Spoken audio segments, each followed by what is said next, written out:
खुद अमेरिका के अंदर दिग्गजों ने जिस तरीके से विरोध शुरू कर दिया है ट्रंप का, जो केंट उनमें से एक बड़ा नाम है, उन्होंने ये कहा कि कोई आसन्न संकट नहीं था ईरान की तरफ से, ये जबरन शुरू किया हुआ युद्ध है और इसीलिए उन्होंने क्षुब्ध होकर ये कहते हुए कि there was no imminent threat and there was no need to start this war, उन्होंने इस्तीफा दे दिया। कहा यह जा रहा है कि इसके बाद कई लाइन में है। सुना तो यह भी है कि हो सकता है तुलसी गबार्ड भी इस बात से क्षुब्ध होकर इस्तीफा दे दें। घर के अंदर जो हाल चल रहा है उसके बाद डोनाल्ड ट्रंप चाहते हैं डेस्परेटली कि वो ईरान वॉर से अब अपना पल्ला झाड़ें, लेकिन इजराइल ये इंश्योर कर रहा है क्या कि अमेरिका ऐसा करने ना पाए।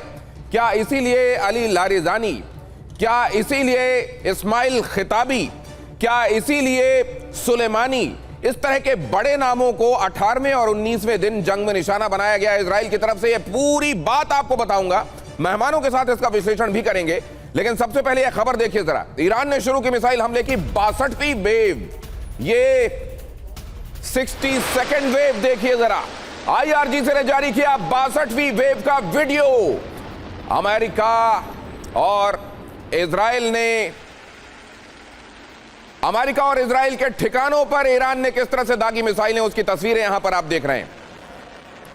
62वीं वेव, कल जब इस वक्त आपसे बात हो रही थी तब हमने आपको दिखाया था 58वीं वेव, कैसे ईरान ने मिसाइलों की बारिश कर दी थी एक तरीके से इजराइल और मिडिल ईस्ट में अमेरिका के बेसिस पर। और यहां पर आप देख रहे हैं कल शाम अड़ी के बाद जब आपसे आज मुखातिब हूं मैं, ये 62वीं वेव है, लगभग उसी तरह की आवाजें, ताजा वीडियो।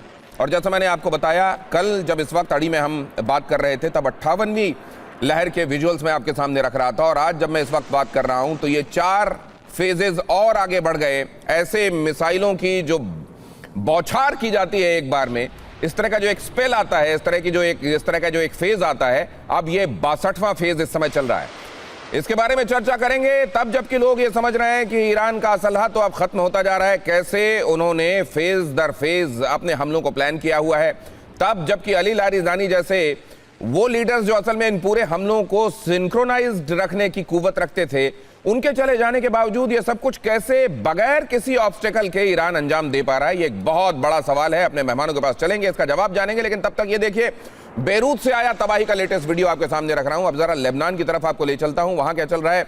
बेरूत से तबाही का जो लेटेस्ट वीडियो आया है वो ये है, इजरायली एयर स्ट्राइक से भीषण तबाही यहां पर हुई है। बेरूत में इजराइल डिफेंस फोर्सेस ने एयर स्ट्राइक की है और यहां पर देखिए किस तरीके से एक बार फिर से तबाही नजर आ रही है उन जगहों पर जहां IDF ने टारगेट लॉक करके बम मारे हैं। ये देखिए जरा, अब यहां पर आग बुझाई जा रही है, ये ध्वस्त हुई इमारतें ये बता रही हैं कि यहां हिजबुल्लाह से रिलेटेड एक्टिविटीज को आइडेंटिफाई किया गया, इजराइल की तरफ से इनको ईयरमार्क किया गया, आइडेंटिफाई किया गया, टारगेट लॉक किया गया और उसके बाद बूम। अब यहां जो स्थिति है वो ये है कि हिजबुल्लाह अब भी हालांकि अटैक कर रहा है। हिजबुल्लाह ने जो लेटेस्ट वीडियो जारी किया है मैं बहुत जल्द आपके सामने वो रखूंगा। हिजबुल्लाह भी ये बताने में लगा हुआ है कि हमारी ताकत कम नहीं हो रही है इन हमलों के बावजूद, लेकिन इजराइल ने यह तय कर लिया है कि इन हमलों के बाद न तो ईरान की तरफ से थ्रेट होना चाहिए और न ही ईरान का कोई प्रॉक्सी बचना चाहिए, और खास तौर से हिजबुल्लाह।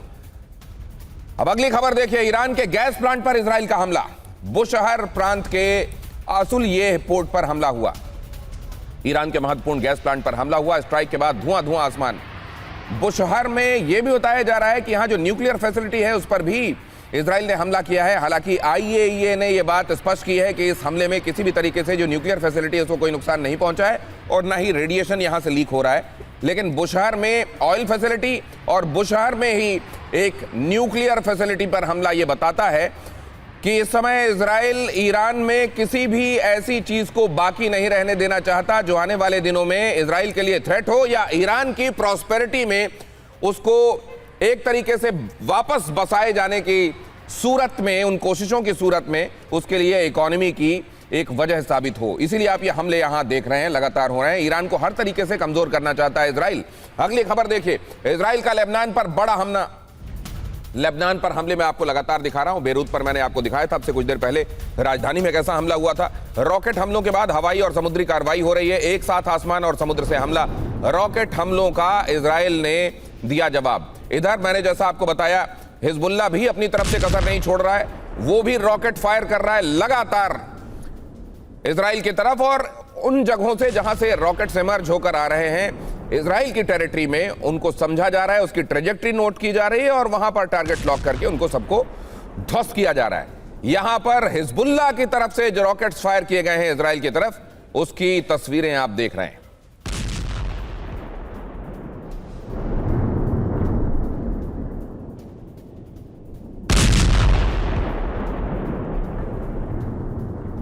हिजबुल्लाह के ऊपर हमले जारी हैं और हिजबुल्लाह की तरफ से रॉकेट चलाए जाने का सिलसिला भी जारी है इजराइल की तरफ। और अगली खबर देखिए, बेरूत में टारगेटेड अटैक किए जा रहे हैं।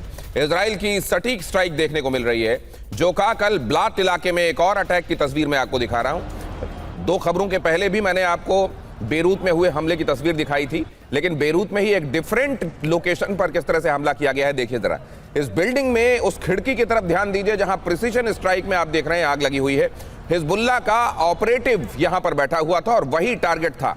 और इस तरह के प्रिसीजन अटैक के लिए ही आईडीएफ जानी जाती है, जहां यह देखा जाता है कि उनका जो शिकार है वो कहां पर मौजूद है, बिल्डिंग के किस हिस्से में मौजूद है, और वहां पर जाकर उसको खत्म करने का मादा, बिल्डिंग के बाकी हिस्सों को इंटैक्ट रखते हुए उसको खत्म करने का मादा। और ऐसी प्रिसीजन स्ट्राइक जो कि एक तरीके से सिग्नेचर स्ट्राइक है इजराइल की। और लेबनान में इजराइल का एक और बड़ा हमला मैं आपको दिखाता हूं। सेडोन में हमले में एक गाड़ी तबाह हुई है। हमले के बाद आग के गोले में यह कार बदल गई।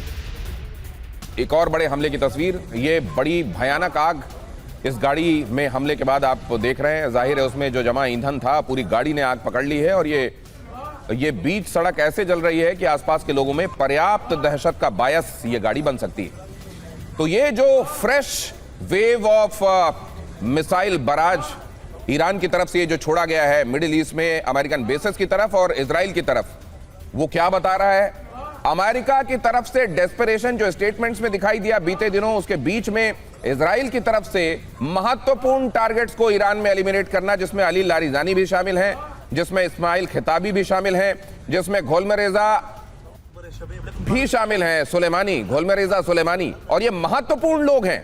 ये ईरान की अभी जो मशीनरी, अब ये कह लीजिए कि महत्वपूर्ण टारगेट्स तो पहले दिन से एलिमिनेट किए जा रहे हैं, लेकिन इस समय जो जिनके हाथों में इस पूरे हमले की और ईरान के मुस्तकबिल की कमान है, उन लोगों का भी एलिमिनेट किया जाना, क्या इजराइल ने जानबूझकर ऐसे वक्त में यह किया है ताकि अमेरिका चाहे भी तो यहां से अपना पल्ला छुड़ा ना सके? बहुत सारे लोग इसका इंटरप्रिटेशन ऐसे ही कर रहे हैं।